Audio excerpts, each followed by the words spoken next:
নমস্কাৰ এই মুহূৰ্তত লৈ আহিছো এটা গুৰুত্বপূৰ্ণ খবৰ ৰাজ্যত নিৰ্বাচনৰ গৰম বতাহ দেখিবলৈ পোৱা গৈছে ৰাজ্যত দ্বিতীয় পৰ্যায়ৰ নিৰ্বাচন এতিয়া গৰম বতাহ আৰু ইয়াৰ মাজতে প্ৰাৰ্থী হেমন্ত ৰাভাৰ প্ৰচাৰ এতিয়া তুংগত উঠিছে সকলোতে এতিয়া নিৰ্বাচনৰ প্ৰচাৰ ইতিমধ্যে প্ৰথম পৰ্যায়ৰ নিৰ্বাচন যেটো সম্পন্ন হৈছে আৰু এতিয়া দ্বিতীয় পৰ্যায়ৰ নিৰ্বাচন অনুষ্ঠিত হ'বলৈ গৈ আছে 7 মেত আৰু ইয়াৰ বাবে এতিয়া সকলোৱে প্ৰচাৰ তুংগত তুলিছে সবিশেষ লৈ আহিছো এই মুহূৰ্তত ৰাজ্যত নিৰ্বাচনৰ প্ৰচাৰ এতিয়া তুংগত উঠিছে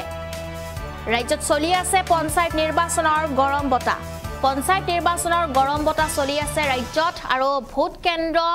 লাডুগুৰি এলপি স্কুলতো এতিয়া দেখিবলৈ পোৱা গৈছে বিশেষ প্ৰচাৰ পলাকবাৰী সমষ্টিৰ 44 নং ৰাজাপাৰা গাঁও পঞ্চায়তৰ 8 নং ৱাৰ্ডৰ প্ৰাৰ্থী হেমন্ত ৰাভাৰ তীব্ৰতৰ নিৰ্বাচনী প্ৰচাৰ নিৰ্বাচনী প্ৰচাৰত সকলো এতিয়া নামিছে ৰাজ্যত এতিয়া পঞ্চায়ত নিৰ্বাচনৰ গৰম বতাহ দ্বিতীয় পৰ্যায়ৰ ভোট গ্ৰহণৰ বাবে এতিয়া সকলো প্ৰাৰ্থীৰে নিৰ্বাচনী প্ৰচাৰ হৈছে তীব্ৰতৰ আৰু অন্যান্য প্ৰাৰ্থীসকলৰ দৰে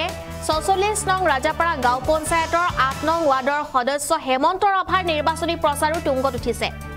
লাডুগুৰি মৈৰাপুৰত আজি অনুষ্ঠিত হোৱা হেমন্ত ৰাভাৰ নিৰ্বাচনী সভাত অংশগ্ৰহণ কৰে শতাধিক লোকে আৰু শতাধিক লোকে তেওঁক সহযোগিতা যেটো দেখুৱাইছে আৰু সহযোগ কৰে সকলোৱে ইতিমধ্যে সভাত অংশ কৰে ৰাজ্যিক বিজেপিৰ কাৰ্যনিৰ্বাহক তথা 9 নং জিলা পৰিষদৰ পৰ্যবেক্ষক মুকুতা ডেকাৰ লগতে শিশু সুৰক্ষা বিভাগৰ অধ্যক্ষ ডক্টৰ সুনিতা সাংকাকটিয়ে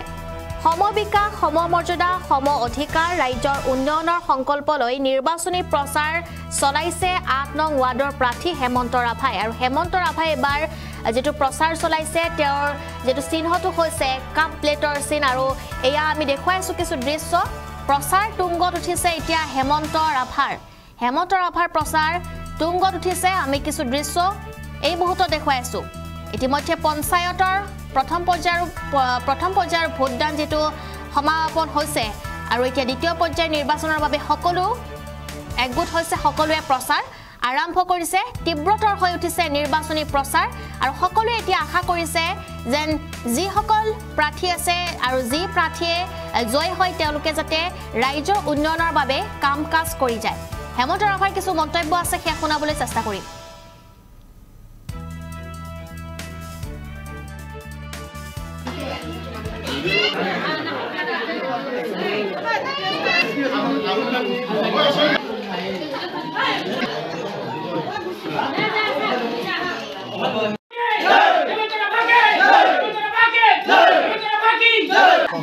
ৰাজাপাৰা গাঁও পঞ্চায়তৰ 8 নং ৱাৰ্ডৰ লাডুগুৰি কাপোৰপুৰা ৰঙামাটি লগতে মুকুল চেমিনা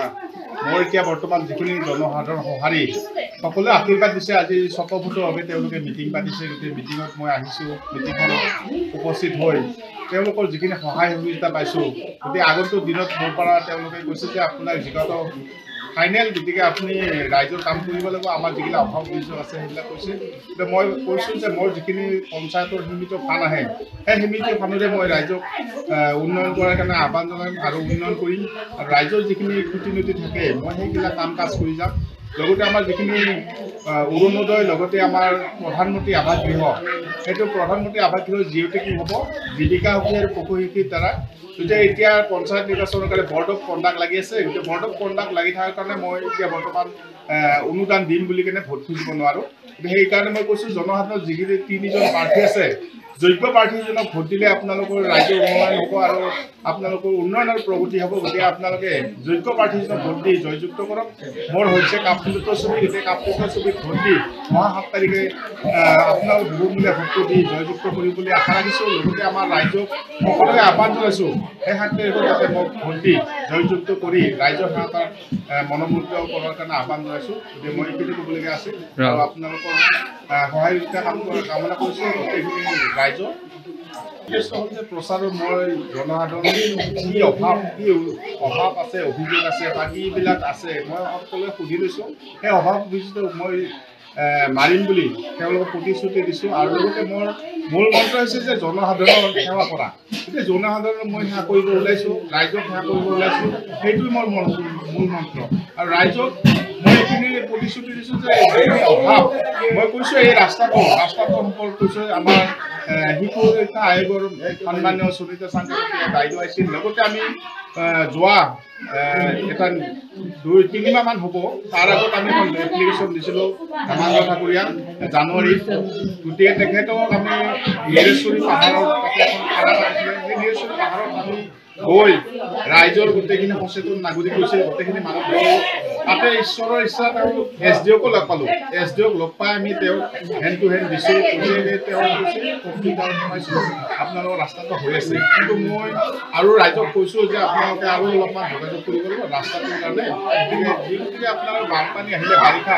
2যোৰ ড্ৰেছ লাগে এযোৰ ইয়াতে সলকাই কেনে খুলি থৈ আৰু এযোৰ পিন্ধিব লাগে সেইকাৰণে মই ৰাইজক মূল মন্ত্ৰ হিচাপে লৈছোঁ যে সেৱা কৰা আপোনালোক জনসাধাৰণ সেৱা কৰাৰ কাৰণে মই আহ্বান জনাইছোঁ আৰু লগতে মই এই উন্নয়ন কৰিম বুলি আশা ৰাখিছোঁ।